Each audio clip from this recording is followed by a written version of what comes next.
Hello there guys, welcome back to another video. This is the last build video that I will do for Axton before I move on to the pre-sequel. I will still continue with my weapon review videos for Borderlands 2 though. But now I'm going to be doing an engineer build, or a turret build if you will. And I'm kind of doing the same thing that Starkiller did. It was months ago that he did this. But instead of using instead of spec'ing to double up, he spec'd for 2 nuke turrets with Scorched Earth and then just slagged all the enemies himself. I'm also going to do that. Just because it seems more efficient. Now I did skip Willing here because I mean it's mostly going to be my turret that's kind of on the battlefield. I'm just kind of be on the sidelines helping out a little bit. But it's all the skills that the class mod boosts are all maxed out. So that's Sentry, Able, Impact, Battlefront, and Resourceful. I don't really need Resourceful maxed out though. I could have just put 1 point into it, but you know, why not max it out? You know, why not just max it out? But anyway, left tree got Sentry ready. Got all these skills. Impact. I still waiting for a bit of swap speed because why not?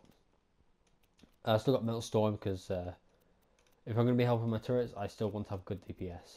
But yeah, make of the skills what you will. But yeah, make the skills what you will. I've gone over the skills so many times. I can't be bothered to right now. But yeah, make the skills what you will. Bar is off. Now I'm just going to be using some random guns. I was going to use the Rook, but I decided to use this one instead, just because why not? Going to be using the Singularity because the Singularity combined with the nuke is really powerful. And when I switch over to flesh enemies, I'll also switch over to some fire weapons.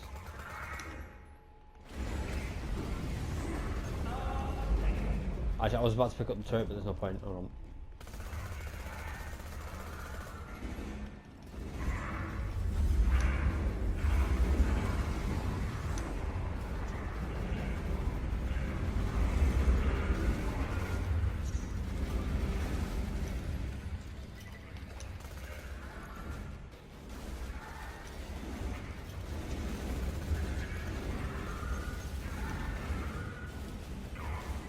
Oh, you've got to be kidding me.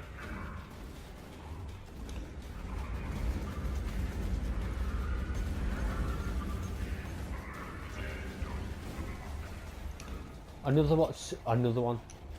Oh my god. Wow.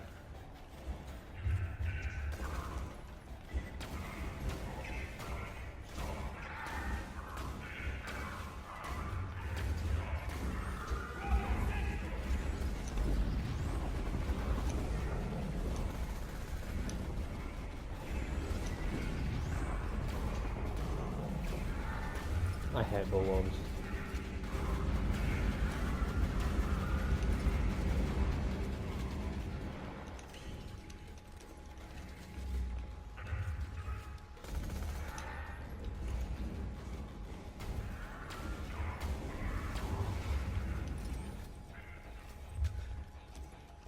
Yeah, I don't really mind using pimping out right now, even though it's a meta gun. I don't mind using it right now just because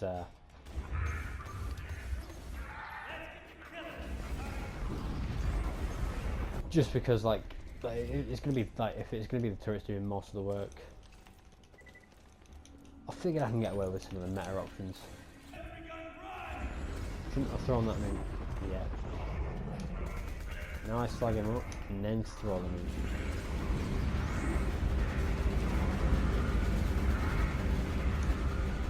That's very loud.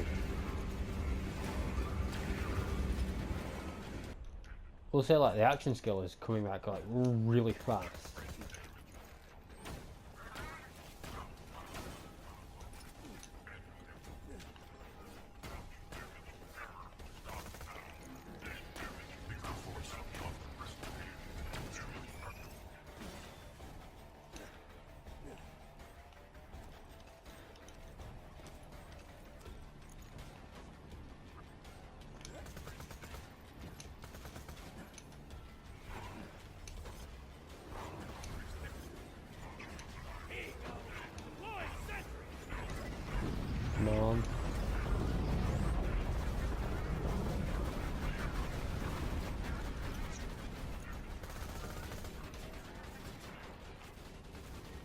Right, come on, come on, come on. Yeah, jump down, jump down.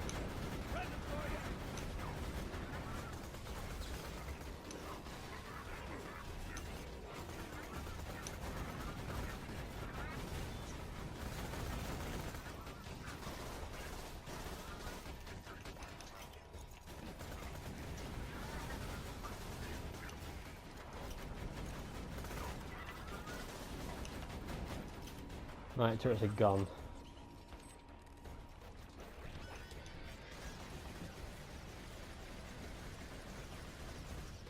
But no, turrets are about to be back already.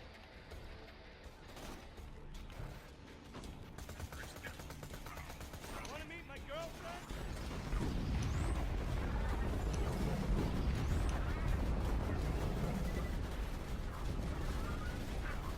Yeah, this is why I like using Nuke and Scorched Earth. Because even with just one turret, like, they can, even just one of my turrets can deal with a badass pretty quickly. I really should point out, because I'm on console, the turret actually deals more damage.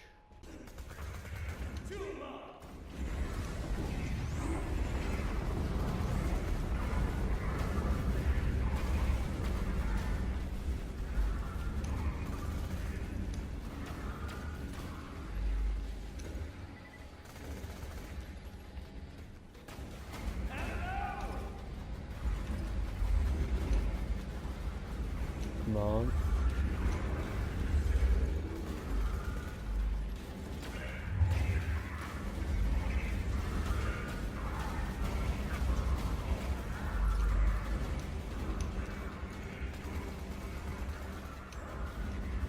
Come on, get over here, come on.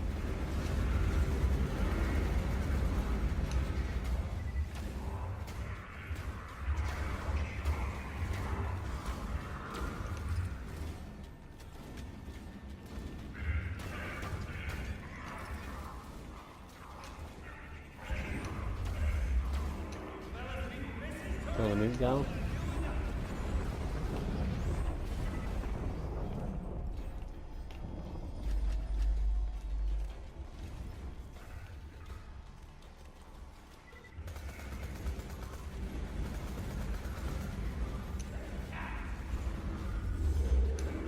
Come on.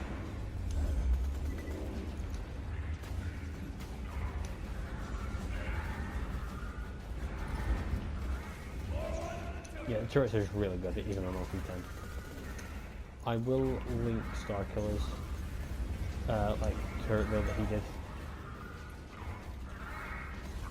in the description.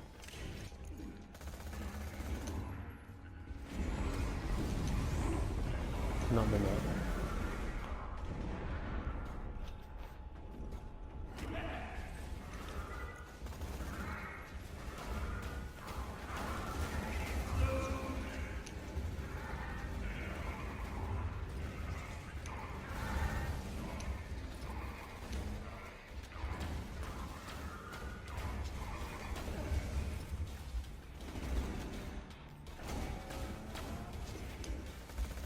Come on.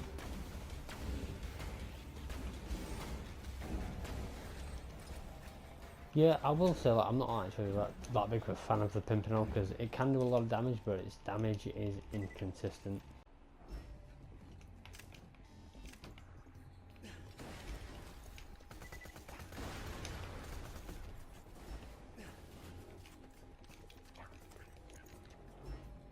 Come on, turrets. 3, 2, go back.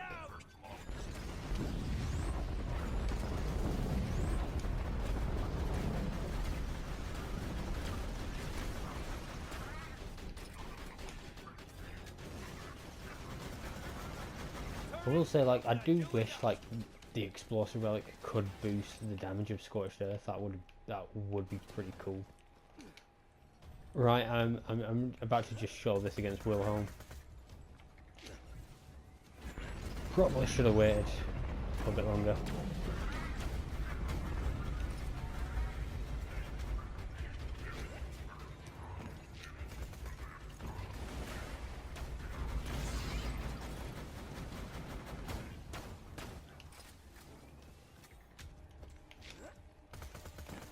Try to keep him slagged up.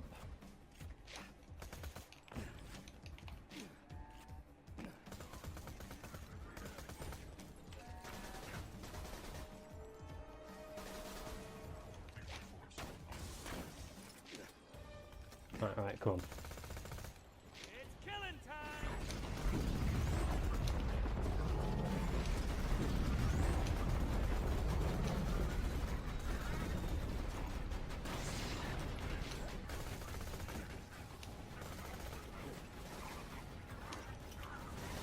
Come on. Turrets, focus on Wilhelm.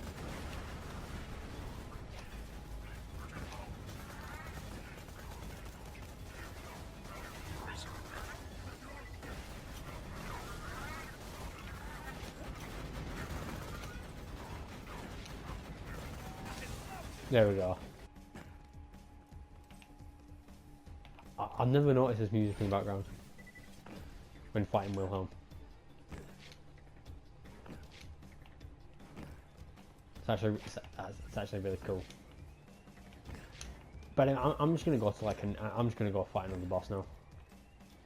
Right now here fighting Badmore with this build. It's hold on, throw down one turret, throw down the second turret.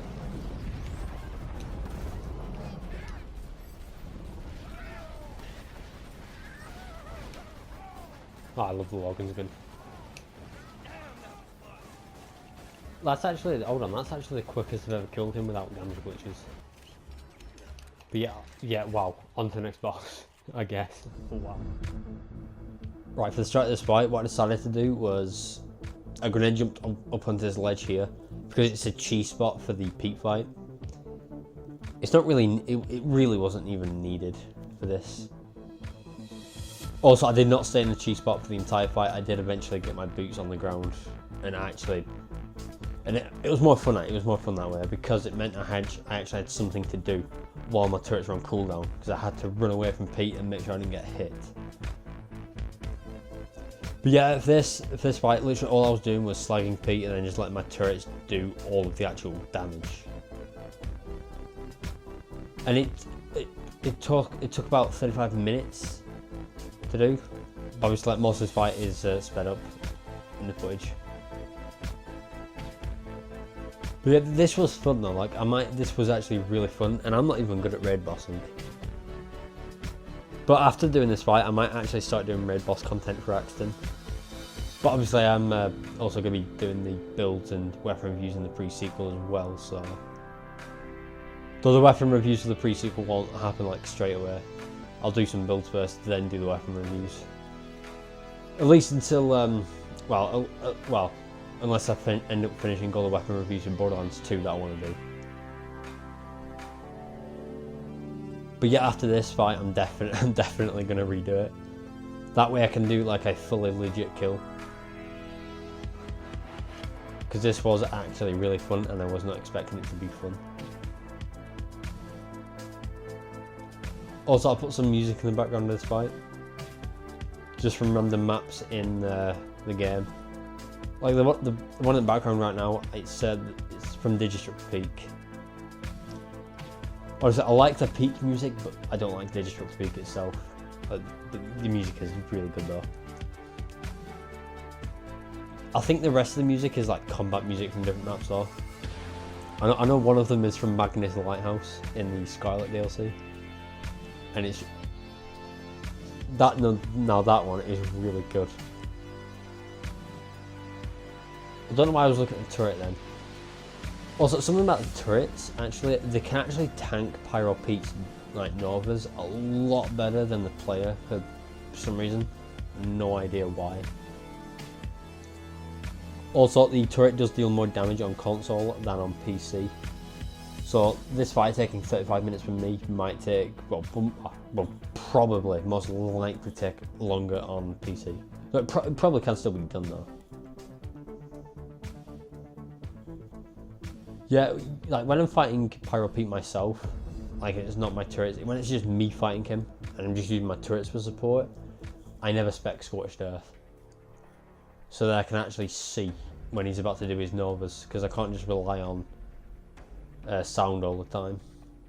sometimes you might be too far away for it to actually like for him to actually like to actually be able to hear the sound of the yeah, there's a little sound that he does just before like the novas go off, but sometimes you're too far away, you can't actually hear it, and I like to rely on sight a lot. But yeah, I did get my boots on the ground later in the fight. It was a lot more fun that way. So I will like redo this fight at some point. Like also like with like Borderlands 4, like I wasn't gonna get it at launch anyway. But like I have heard a few good things about it, but like 99% of the things that I'm hearing about it at the moment are just all performance issues. Like, and Randy's not even responding well to it. Like he seems to think the game is perfectly optimized or something. It's not. Like people are even having trouble on console, which really shouldn't be a thing because a console has like a set list of specs, whereas a PC can have a wider range of specs. But seriously, I don't know how they fucked that up. Like I haven't, like if you're on PlayStation though, like I haven't heard like many. The only like the worst thing I've heard about Borderlands 4 on PlayStation is the occasional crash. That's literally it. But on Xbox, like it's terrible. I saw a clip on X/Twitter, and there was literally only 5 enemies on the screen, and the frame rate went from about 60 FPS to about 20 instantly. It's just a shit show at the moment. Like, yeah, I wasn't going to get it at launch anyway, but now I'm definitely not getting it. At least until they fix the performance issues. Well, I'd understand, like, maybe a few performance issues at launch. Like, that would make sense, but not quite to this extent. Also on console as well, I've heard that the performance actually gets worse the longer you play. And Randy's only suggestion is to just quit out the game and then reopen it. Which is just like that should only be a temporary fix. They should, like, if they're not working on an actual fix to get rid of the problem, then like I don't know. But yeah, a lot of people are already actually returning the game and just getting refunds. It is just a shit show at the moment. Like if you go onto Steam or anything and look at the reviews, pretty much all of them are just going to be negative ones because of the performance specifically. It's just, yeah, it's a shit show. That needs sorting out. I mean, but other than the performance though, like there are other things that some people don't like the UI, for example. The UI is not really that good, especially if you're playing on a controller. Terrible. Oh yeah, the music in the background right now is the combat music from Magnus Lighthouse. Might be my favourite music from this game.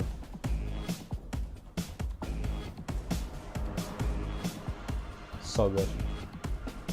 But yeah, like Borderlands 4 is just a shit show right now. Honestly, if you're thinking about getting it, like I would definitely hold off on it now until the performance is sorted out at least. Like, yeah, right, I know not everyone is having performance issues with the game though, but it's still, it shouldn't be this widespread.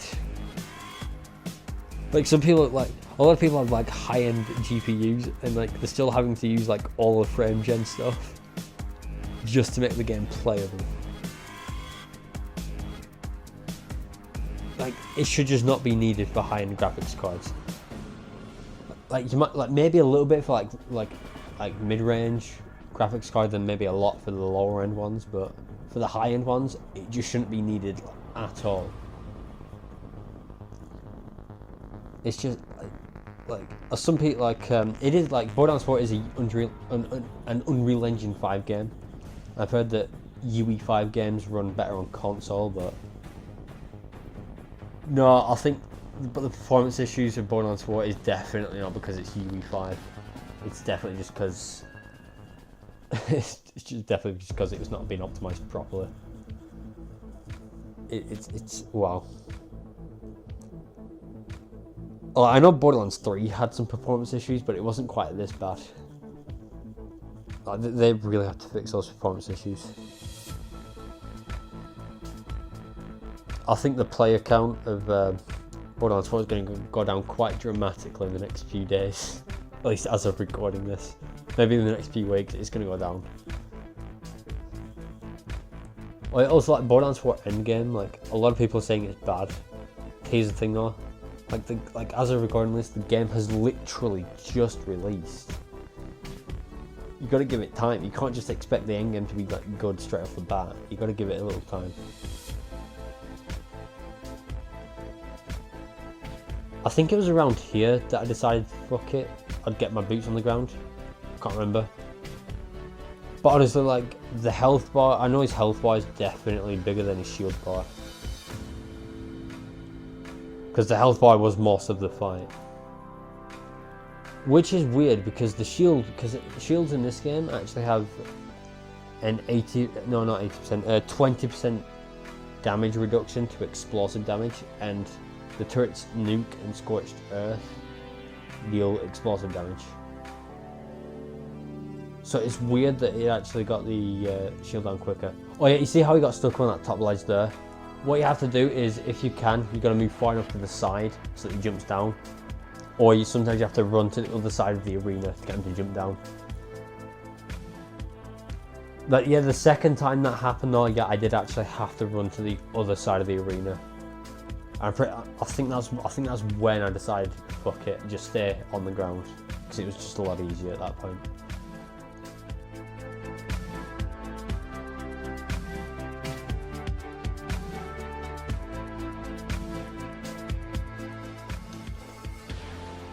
But yeah, it was right here. Look, he got stuck on that top ledge again, and I couldn't get him to jump down.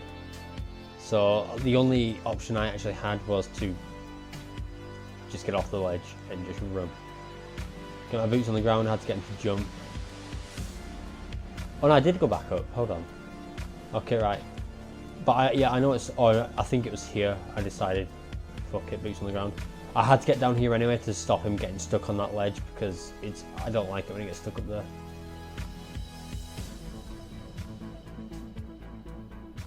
Yeah, he jumps down there, you've got to be careful. If he jumps onto that ledge though, where the player can get to, sometimes he just gets stuck there, and then that's it. Then he's just up there. You can't get him back down again.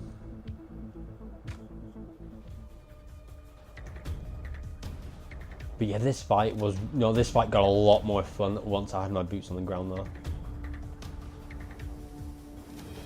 And the reason why I was breaking line of sight constantly was just in case he was about to Nova. That way I'd be safe.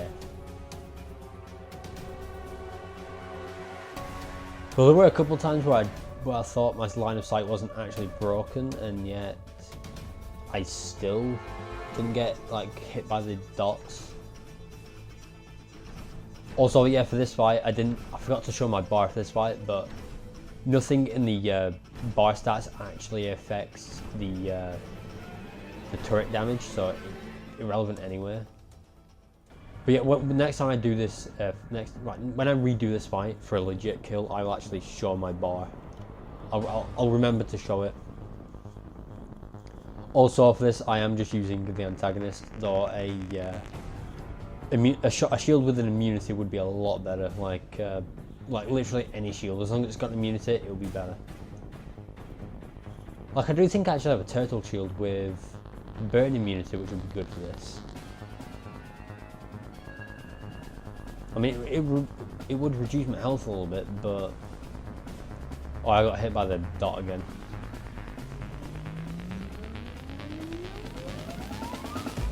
I was about to go back up there, but I thought, nah, there's no point.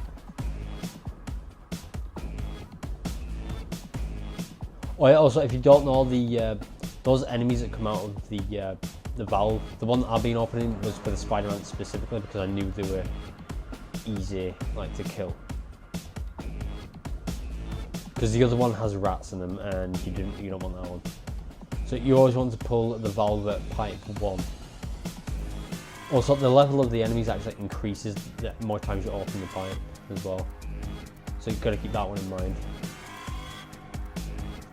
But Creed can actually blood explode Pyro Pete on OP10 in like like really quickly. It's like an instant death thing. Like here, like, hold on here. Oh, I did get hit by the Nova here actually. But there were a couple of times where I was in the exact situation and I didn't get hit by the Nova somehow.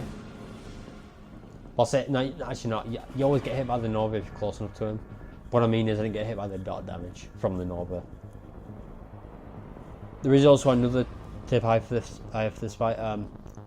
If you're actually far enough away from him, you don't need to break line of sight because you just don't get hit at all from the dot damage or the Nova.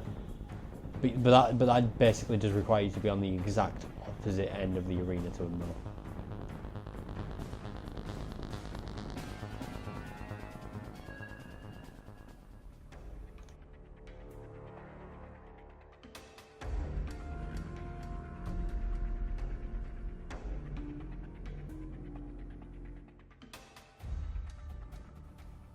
Right here, what I actually did, you see, like Pyro Pete trying to get me. Because I had my turrets ready, I threw them out there because I had a feeling he was about to Nova, and then it would have kept him on the other side of that little sheet of metal or whatever it is, so that the line of sight could stay broken for this.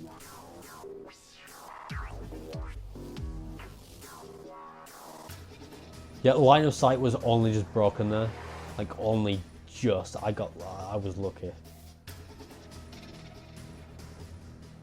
I have actually been attempting another Pete kill for a while actually.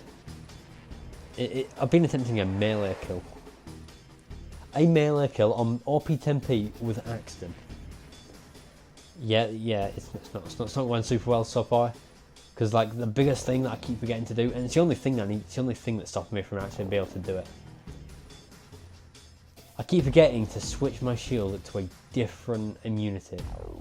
Because I don't want to have to rely on breaking cover all the time. Though I did actually think of doing one thing for that fight. What I do is I get multiple love thumpers that are both of burn immunity and some of the corrode immunity. Just have them dotted around the arena. So that just in case, if I need to, and make sure my inventory is full as well. So that just in case, if I need to, switch it out. If I need to switch it out and I can't break line of sight, I can easily just quickly do that, and then I've got the correct immunity needed. Also, something to point out about Pyro Pete actually. When he's in his pyrocaustic phase, when he does the visual fire Nova, that's actually the corrosive Nova. And when he does the visual fire Nova, no, hold on, did I just mention that one? I don't know. Basically, when it looks like a fire Nova, it's actually corrosive, and when it looks like the corrosive Nova, it's actually fire. Just keep that in mind. Which actually, hold on, that actually kind of makes sense. Because he's always Pyro Pete when you start the fight, and he does the corrosive Nova first. But in the pyrocaustic phase, it looks like he does the fire Nova first, but it's actually corrosive. That does actually make sense. You gotta apply like a bit of logic to it. Yeah, it doesn't really make much sense though. Just in case you don't know about these Nova. Basically, the pyrocaustic phase, I'll say it again. Fire equals corrosive, corrosive equals fire. Just keep that in mind. Like, I think I slowed down the footage again here, because it's like at the end of the fight. And then I was just looking around at the loot we dropped. Yeah, slowed it down here. He's so close to dying. But yeah, this fight was actually really fun, and I'm gonna redo it like fully legit. And I will say, like, I'm not even good at raid bossing. But if I do start doing raid boss content, I'm definitely gonna start with Pyro Pete, just because it's easier. Oh yeah, got a fastball there. That's actually the second highest damage on the fastball, but I would have a perfect one in all elements, so I just left that one there. But yeah, it's still pretty cool to see that. Like, second highest damage is definitely going to be like more than enough. Especially on Axton, because I mean, it's the fastball. He also dropped a hot blight, I think, if I'm remembering correctly. Yeah, I just saw it on the floor there. Oh, this Muckamuck has Hyperion grip. It's terrible. Yeah, there's a hoplite. Now there's a weird bug with a hoplite and the Fabled Tortoise.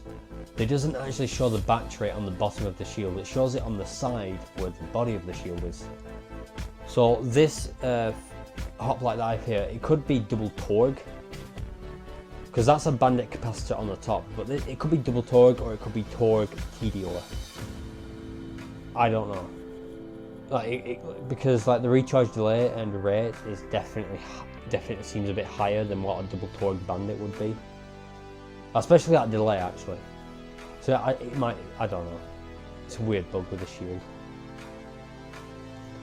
Yeah, got a lot of those skins from the bloody slag licked glitch on console. But that glitch is good. It allows you to get your bar up back. It allows you to get your bar up really quick, especially against a raid boss. But yeah, if I do actually start doing raid boss content, I'm definitely gonna just continue with Pyro Pete for now. Just because I know a lot of people consider him a pushover, but it's just, if you're not good at raiding, start with Pyro Pete. It's easy. Then move on to the harder ones. I will say I will probably never ever take on Veracity. I'm not even going to attempt that fight. That's just a fight of bullshit. But yeah, anyway, if you did enjoy this video, and if you did enjoy this video, you like. Let me know what you think of the build in the comments. Also, let me know what random Axton builds you want me to try out against Pyro Pete, see if they work as well. I'll test that at some point. Subscribe, it'd be greatly appreciated. And I will see you in the next one. Bye guys.